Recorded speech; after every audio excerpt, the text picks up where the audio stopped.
Hello my dear students, कैसे हैं आप सब। आई होप सब बहुत खुश होंगे, मस्त होंगे और खूब सक्सेस कर रहे होंगे अपनी लाइफ में।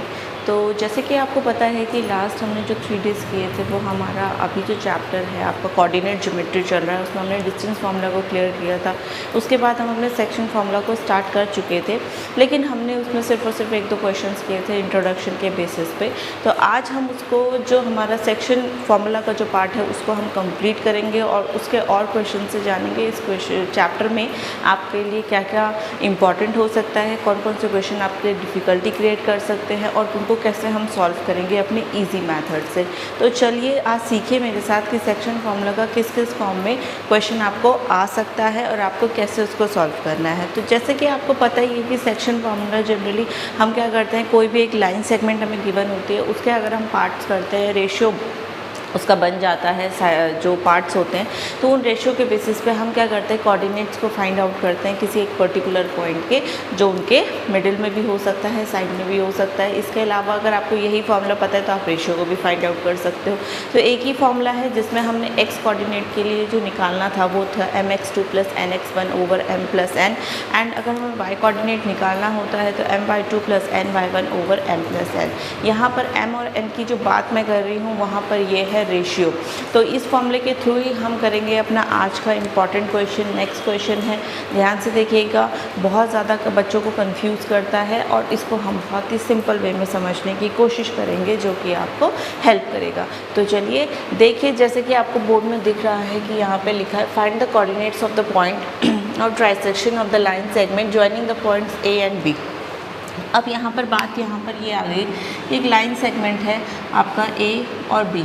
ए के जो कोऑर्डिनेट्स हैं वो 2, -2 दिया है, बी के कोऑर्डिनेट्स -7, 4 दिए हैं। अब वो कह रहा है कि हमें कुछ इस तरीके से पॉइंट्स करना है कि इसके लाइन के ट्राइसेक्शन हो जाए। ट्राइसेक्शन का मतलब ये होता है, ट्राई मीन्स होता है 3, सेक्शन मतलब होता है पार्ट। तो 3 पार्ट करने हैं। तो 3 पार्ट आप किस तरीके से करेंगे, ऐसे और ऐसे। देखिए ये फर्स्ट पार्ट, ये सेकेंड पार्ट और ये थर्ड पार्ट। आपके पास यहाँ पर 3 पार्ट हो गए, ठीक है। ए और बी आपने ले लिया था, इसको सी और डी ले लीजिए।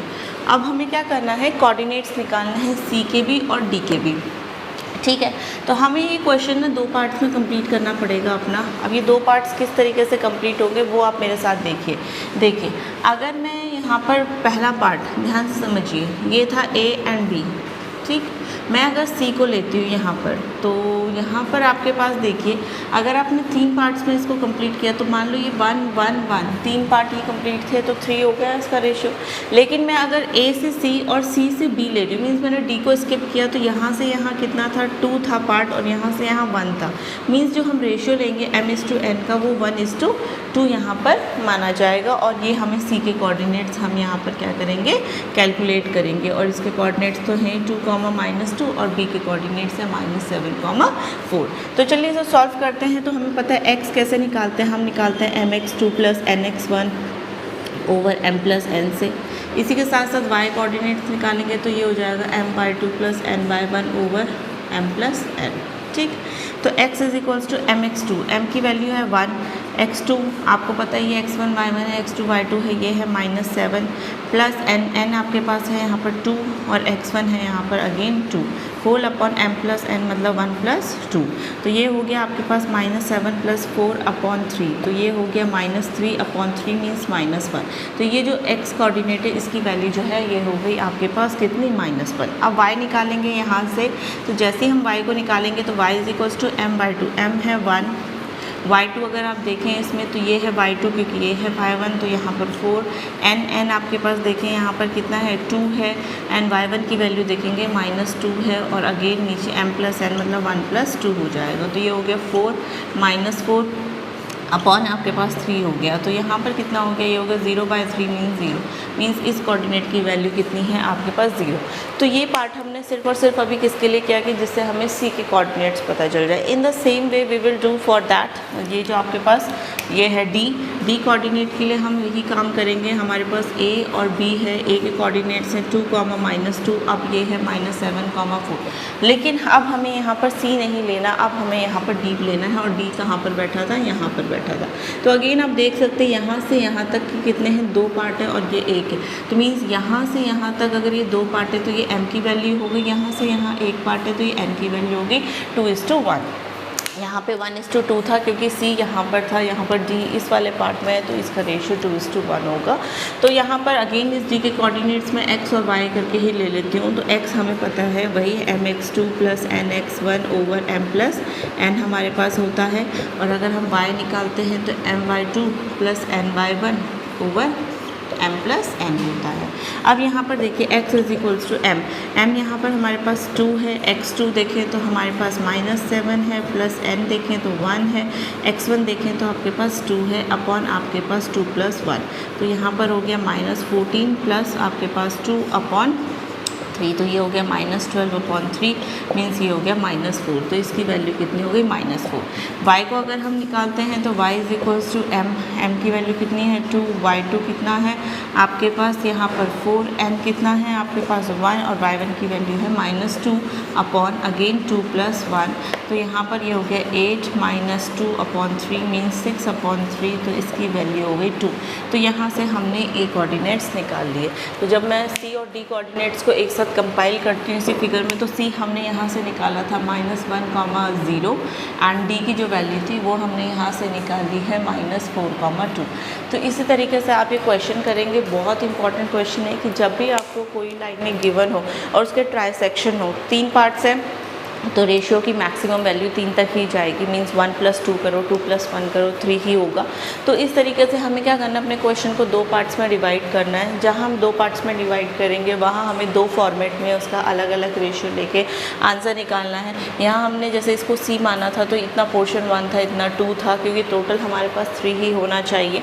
तो ये हमने किया। जब हमने इस वाले D कोऑर्डिनेट्स को निकाला तो इतना पोर्शन 2 कवर कर रहा था, इतना 1, तो इसलिए यहाँ पे रेशियो 2:1 का ही आया। जब हमने दोनों आंसर्स निकाल दिए तो हमने अपनी जो मेन फिगर है उसमें उसकी वैल्यू को पुट अप कर लिया और हमें हमारा आंसर मिल गया। बहुत ही सिंपल वे है, जैसे हमने सेक्शन फॉर्मूला अपना पढ़ा था, जैसे हमने अप्लाई करना स्टार्ट किया था, बस उसको इस क्वेश्चन में अप्लाई करना है। बस आपको ये चीज़ ध्यान रखनी है कि अगर ट्राई सेक्शन है तो आपको 3 पार्ट कन्वर्ट करने हैं, 4 सेक्शंस होते तो आपको 4 पार्ट में उस क्वेश्चन को कंप्लीट करना होता। आई होप आपको ये क्वेश्चन समझ आया हो। अगर प्लीज़ समझ आया तो चैनल को लाइक करें, सब्सक्राइब करें और अपना ढेर सारा प्यार दें। अब देखिए कि इसी ट्रांसैक्शंस के बाद हम एक ऐसा और इम्पॉर्टेंट क्वेश्चन करने वाले हैं जो सेक्शन फॉर्मूला में बहुत ज़्यादा पूछा जाता है, बहुत ज़्यादा आपके पास रिपीटेड होता है। तो बने रहिए मेरे साथ और सीखिए मेरे साथ कि वो क्वेश्चन एक्चुअली में है क्या। तो देखिए यहाँ पर नेक्स्ट क्वेश्चन है जिसमें हमें लिखा है कि एक रेशियो आपको फाइंड करना है जिसमें जो y एक्सिस है वो लाइन को डिवाइड कर रही है और ये आपके पास पॉइंट्स हैं।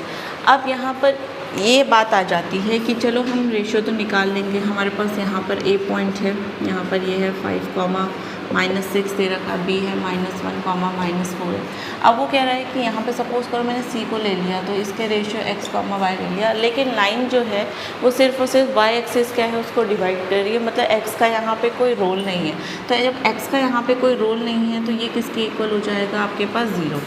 जब भी आपके पास देखिए रेशियो निकालने को आया, जैसे इसी क्वेश्चन में रेशियो है तो हमें तो रेशियो पता ही नहीं है, तो हम हमेशा लेट करेंगे, लेट द रेशियो बी। हमने हमेशा क्या लेना है, k:1 ले ले, l:1 ले ले, जो आपको अच्छा लगे वेरिएबल वो ले ले। तो मैंने जो रेशियो लिया वो मैंने लिया k:1 का, मतलब यहाँ पर k है और यहाँ पर 1 है, ठीक है। क्योंकि अगर हम रेशियो में 2 वेरिएबल्स ले लें कि k:m कर लिया, k:n कर लिया, तो वो हमारे लिए बहुत टिपिकल हो जाता है। इसलिए हम हमेशा कैसा रेशियो लेते हैं, k:1 की फॉर्मेट में लेते हैं। अब आपको पता है जी x = हमें पता है mx2 + nx1 / m + n होता है ना। और अगर हमें ये y निकालना है तो y कैसे निकालेंगे, m/2 + ny1 / m + n होता है, ठीक। तो ये हमारे पास 2 है वैल्यूज़। x = देखिए mx2, अब यहाँ पर m की जगह किसने ले रखी है, k ने, n की जगह किसने ले रखी है, 1 ने। तो अगर मैं m करूँ और ये x1 y1 और x2 y2 है तो mx2 मतलब आपके पास हो जाएगा k × -1 - k हो जाएगा। n आपके पास 1 है और आपके पास x1 तो ये हो जाएगा -k + 5 अपॉन m + 1 मतलब k + 1 ये हो जाएगा। चलिए y पे अप्लाई करते हैं। y पे अगर मैं इसको अप्लाई करती हूँ तो y पे आपके पास अगेन m की वैल्यू है k और y2 आपके पास देखिए -4 है, तो मैंने मुझसे -4 से मल्टीप्लाई किया, प्लस n है 1 और आपके पास y1 की वैल्यू कितनी है इसमें, -6 अगेन अपॉन k + 1। ठीक। अब मैं इस पर अप्लाई करूँ। अब यहाँ पर मैंने एक चीज़ आपको पहले बोली थी, जब लाइन यहाँ पर वाई एक्सेस को डिवाइड कर रहा है, एक्स का कोई रोल नहीं है तो एक्स की वैल्यू हमने 0 लेनी है तो 0 ले ली। 0 इज इक्वल्स टू माइनस के प्लस 5 अपॉन आपने के प्लस 1 किया, ये इधर शिफ्ट होगा तो 0 हो जाएगा, तो माइनस के प्लस 5 इज इक्वल्स टू 0। तो माइनस के इज इक्वल्स टू आपके पास -5 और के आपके पास यहाँ से कितना निकल गया 5। आपकी वैल्यू कितनी आ गई 5। तो यहाँ से आपके पास क्या होगी, के की वैल्यू आपके पास 5 आ गई। अब यहाँ पर अगर मैं इसको अप्लाई करती हूँ तो देखो ये तो -4k -6 अपॉन के प्लस 1, ठीक। तो मुझे यहाँ से अगर मैं y की वैल्यू अब निकालना चाहती हूँ तो k की वैल्यू 5 है, तो इस पर पुट करें तो y is equals to -4 × 5 -6 upon 5 + 1, तो ये -20 -6 अपॉन 6 हो गया, तो -26 अपॉन 6 हो गया। चाहो तो आप इसको ये 13/3 लिख सकते हो। तो ये किसकी वैल्यू हो गई बाय। तो उसने बोला था ना find the point of intersection, तो find the point of intersection मतलब ये कौन था, आपके पास क्या है, किसके लिए बात कर रहा है, ये वाई के लिए बात कर रहा है। और इसके अलावा रेशियो पूछा था उसको, आपको तो रेशियो देखो आपने यहाँ से के की वैल्यू निकाली थी 5, तो आपका रेशियो आपने क्या लिया था, k/1 लिया था, तो रेशियो कितना हो जाएगा 5:1। तो मतलब क्वेश्चन इस तरीके से भी आ सकता है कि आपको रेशियो निकालना हो, क्वेश्चन इस तरीके से भी आ सकता है कि आपको पार्ट्स में डिवाइड करना है, फिर आपको कोऑर्डिनेट्स निकालना है। तो मतलब क्वेश्चन कैसा भी हो, पर जो अगर आपका बेसिक फॉर्मूला है, अगर आपको वो लर्न है, अगर वो आपको अच्छे से पता है कि वो उस पर सेक्शन फॉर्मूला लगाना है और ये आपको सारी उसके वेरिएबल्स की अच्छी नॉलेज है कि ये x1 x2 इसके लिए रिलेट करते हैं, ये m है, ये n है, ये रेशियो ये है, तो आप इजीली क्वेश्चन को कर सकते हैं। क्वेश्चन ट्रिकी नहीं होता, बट हम उसको समझ के सोच के उसे ट्रिकी बना देते हैं कि ये ऐसा होगा, ये ऐसा होगा, बट क्वेश्चन सिंपल होते हैं और 10th क्लास के लेवल में बहुत हाई फॉर्म के क्वेश्चंस नहीं आते। इसलिए आपको सिर्फ और सिर्फ यहाँ पर अपने रखना है फार्मूलाज की नॉलेज, और फार्मूलाज की नॉलेज अगर आपको है तो आप किसी पे भी इम्प्लीमेंट करें, आपका आंसर डेफिनेटली आ जाएगा। तो बढ़ते हैं हम अपने नेक्स्ट क्वेश्चन की तरफ और देखेंगे कि उसमें हमारे क्या इंपॉर्टेंट होने वाला है, जो हमें हेल्प करने वाला है हमारी एग्ज़ाम्स में। देखिए यहाँ पर जो नेक्स्ट क्वेश्चन है ये भी बहुत इंपॉर्टेंट है आपके पास एग्ज़ाम के पॉइंट ऑफ व्यू से। तो इसमें बोला है कि ABCD कुछ पॉइंट्स हैं और किसके वर्टिसेस हैं, ये आपके पास एक पैरेललोग्राम है, ठीक है। तो अगर मैं पैरेललोग्राम को ड्रॉ करूँ तो कुछ इस तरीके का होगा, ये A है ये B है, ये C है और ये है D। A के जो कोऑर्डिनेट्स हैं वो 6,1 है, B के जो कोऑर्डिनेट्स हैं वो 8,2 हैं, C के कोऑर्डिनेट्स 9,4 हैं एंड D के कोऑर्डिनेट्स हैं आपके पास P,3। ये 4 कोऑर्डिनेट्स हमने ले लिए हैं ABCD। अब वो पैरेललोग्राम के बोले कि वैल्यू ऑफ P निकालो, तो P कहाँ है, यहाँ है। अब आप एक चीज़ देखिए कि आपके पास अगर मैं इनके डायगोनल्स ड्रॉ करूँ तो इनका जो मिड पॉइंट है ये है O, ठीक। अब बात क्या आती है कि जो पैरेललोग्राम है उसके दोनों जो डायगोनल्स है वो एक दूसरे को बिल्कुल बीच में क्या करते हैं, कट करते हैं। तो जब हम मिडिल की बात करते हैं, जब मैंने आपको लाइन में सेगमेंट बताया, जब हम मिडिल की बात करते हैं, अगर मान लो ये C बिल्कुल मिडिल में, तो इसके कोऑर्डिनेट्स x की वैल्यू उस टाइम पे कितनी हो जाएगी, x1 + x2 अपॉन 2, और जो y निकलेगा यहाँ से वो कैसे निकलेगा आपके पास y1 + y2 अपॉन 2। ऐसा क्यों होता है, क्योंकि जो रेशियो होता है 1:1 का होता है। सिमिलर वे में यहाँ पे 1:1 का रेशियो बन रहा है, यहाँ पे 1। तो अगर मैं AC लाइन लेती हूँ, AC वो किसके बराबर है आपके पास PD, क्योंकि इसके दोनों के दोनों क्या हैं आपके पास जो डायगोनल्स हैं वो इक्वल हैं। अब इन पे अगर मैं अप्लाई करती हूँ अपना सेक्शन फार्मूला, तो O आपके इसके पास सेंटर पॉइंट है। ध्यान से देखिए ये लाइन है A और ये है C और ये है मिड में आपके पास O। तो O के अगर मैं कोऑर्डिनेट्स निकालूंगी तो कैसे निकलेगा मेरे पास x1 + x2 अपॉन 2, कॉमा आप कैसे निकालेंगे y1 + y2 अपॉन 2। इस तरीके से निकाल सकते हैं। जब हम इस तरीके से निकाल सकते हैं तो इधर भी तो हमारे पास BD वाले पॉइंट पे सेम चीज़ होगी, हम इसमें भी क्या करेंगे x1 + x2 अपॉन 2 और दूसरा हो जाएगा y1 + y2 अपॉन 2। ऐसा क्यों हो रहा है, क्योंकि यहाँ पर जो हम बात कर रहे हैं वो हम अपने कर रहे हैं किसकी, मिड पॉइंट की। तो अब यहाँ पर देखिए वैल्यूज़ को पुट करें, इस लाइन में देखिए x1 में ये है, x2 y2 ये है, तो ये हो जाएगा 6 + 9 अपॉन 2, ठीक है, कॉमा आपके पास दूसरा क्या है 1 + 4 अपॉन 2, ठीक। यहाँ पर देखेंगे तो x1 x2 अगर यहाँ से देखें तो 8 + p अपॉन कितना है आपके पास 2 एंड सेकेंड आपके पास कितना हो जाएगा 3 + 2 अपॉन 2। सॉल्व करें तो ये हुआ आपके पास 9 + 6 से होगा 15 अपॉन 2, ये हो गया 5 अपॉन 2 और इधर से हमें निकला 8 + p अपॉन 2, कॉमा 5 अपॉन 2। अब आप यहाँ पर देखें, आप सोचें यहाँ पर कॉमा है, आप कैसे सॉल्व करेंगे।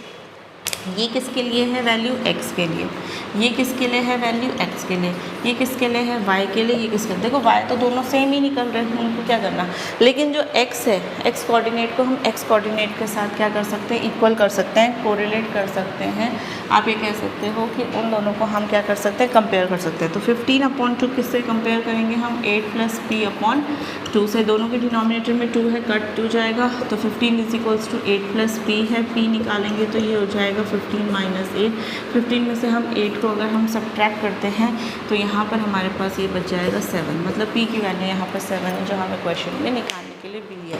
तो इस तरीके से अगर स्क्वायर पे आ गया क्वेश्चन, रेक्टेंगल पे भी आ गया, तभी भी आप उस पर क्या करेंगे, मिड पॉइंट फॉर्मूला अप्लाई करेंगे, जिसमें हमारे पास रेशियो हम हमेशा 1:1 का लेंगे, और तो हमारे पास जो कोऑर्डिनेट्स हो जाते हैं वो x1 + x2/2 और y1 + y2/2 पे हो जाते हैं। उसके अलावा आपको कोई और सेक्शन फॉर्मूला यहाँ पे अप्लाई नहीं करना। अगर आप कर भी लेते हैं तभी भी आपका आंसर सेम आएगा, क्योंकि रेशियो 1:1 का होगा, 1:1 का होगा तो नीचे m + n करोगे तो 1 + 1 तभी भी वो 2 ही आएगा। तो क्वेश्चन को चाहे आप ऐसे करें वैसे करें तभी भी आंसर सेम आएगा, लेकिन ऐसे करोगे तो आपके पास क्या हो जाएगा, टाइम थोड़ा सा और बच जाएगा अपने नेक्स्ट क्वेश्चन के लिए। तो बढ़ते हैं हम अपने नेक्स्ट क्वेश्चन की तरफ, और उसके साथ साथ देखेंगे कि उसमें क्या होने वाला है। यहाँ पर जो नेक्स्ट क्वेश्चन है ये भी अपने आप में इम्पॉर्टेंट है, क्योंकि ये भी पैरेललोग्राम पे बेस्ड है। अभी तक जो हमने लास्ट क्वेश्चन किया था उसमें हमारे पास ये था कि सिर्फ और सिर्फ उसमें एक हमें क्या करना था, वेरिएबल निकालना था, लेकिन यहाँ पर x और y दोनों ही हैं। पैरेललोग्राम बोला है, ये हमने पैरेललोग्राम बना दिया है a b, और इसको हमने लिया c और इसको हमने लिया d। a के कोऑर्डिनेट्स देखें तो 1,2 है, b के कोऑर्डिनेट्स देखें तो 4,y है, c के कोऑर्डिनेट्स हैं x,6 एंड d के कोऑर्डिनेट्स हमारे पास 3,5 है। a हो गए, b हो गए, c हो गया, d। अभी मैंने आपको बताया था कि दोनों के दोनों जो डायगोनल हैं वो इक्वल होते हैं, और हमने इसको सेंटर पॉइंट में कट कर दिया, तो हमारे पास यहाँ पर डायगोनल इक्वल हैं, तो AC = हम BD हम लिख सकते हैं। जैसे ही हमने AC = BD लिखा तो इन दोनों पे सेक्शन फार्मूला अप्लाई करेंगे। अब बिल्कुल O मिड पॉइंट, तो हम यहाँ पे लगाएंगे मिड पॉइंट फार्मूला, ठीक। तो मिड पॉइंट फार्मूला जैसे ही हम इसमें अप्लाई करेंगे उसके हिसाब से x1 + x2/2, y1 + y2/2 ऐसे लिख सकते हैं, = हमने इसके लिए लिखा x1 + x2/2, सेम ही चलेगा प्रोसेस, एंड y1 + y2/2। तो ये दो कोऑर्डिनेट्स हमने इसमें लिख लिए। जैसे ही हमने इसको लिखा उसके बाद हमने इसमें देखा कि x1 + x2, इसके लिए x1 y1 x2 y2, AC के लिए ये काम करेगा, तो 1 + x/2, ये आपके पास 2 + 6/2 लिख लिया। यहाँ से इस वाली लाइन पे देखिए BD में, तो ये x1 y1 x2 y2, तो हमारे पास कितना हो जाएगा, 3 + 4/2, एंड दूसरा है 5 + y/2।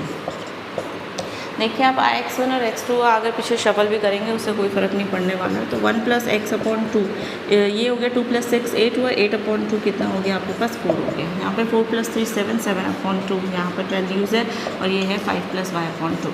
अब हमें दोनों वैल्यूज़ निकालनी है, तो मैं अगर कंपेयर करूँ, देखिए ये x है, ठीक है, कोऑर्डिनेट ये है, y कोऑर्डिनेट ये है, x कोऑर्डिनेट ये y। तो जब हम कंपेयर करेंगे तो x का ऑब्वियसली x के साथ करेंगे, y का कंपेयर y के साथ करेंगे। तो जब मैंने इधर के x के यहाँ पे देखिए आप, on comparing x + 1 + x/2 compare होकर किसके इक्वल होगा, 7/2। 2 से 2 कैंसिल करेंगे, x निकालेंगे तो 1 शिफ्ट होगा, 7 - 1 6, ये हमें x की वैल्यू मिल गई। ऐसे हम y को कोऑर्डिनेट y से कंपेयर करेंगे तो y = आप, अच्छा यहाँ पर हमारे पास देखिए कितना था, 4 को हम कंपेयर करेंगे 5 + y/2 से।